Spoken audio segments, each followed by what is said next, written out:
In this tutorial, I'll show you how to find and create forms in Smartsheet so you can easily collect information from teammates, customers, or clients. Start by opening Smartsheet and clicking the Create button or the plus icon from the left-hand menu. From the available options, select Form. This will open the Form Builder where you can create a new form connected to your sheet.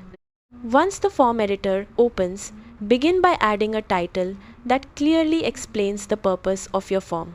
Then add the fields you want users to complete, such as name, email, address, phone number, or any other information you need to collect.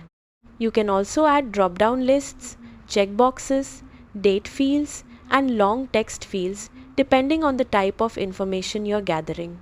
Simply drag the fields into your form and customize their labels as needed. As you build the form, you can rearrange fields, update instructions, and adjust settings to make the form easier for users to complete. Take a moment to review the layout and ensure everything is organized logically.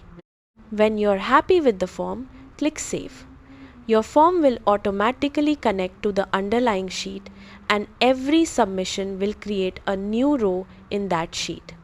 Before sharing the form, test it by submitting a sample response to make sure all fields work correctly and the data appears where expected. That's how to find and create forms in Smartsheet. Thanks for watching, and I'll see you in the next tutorial.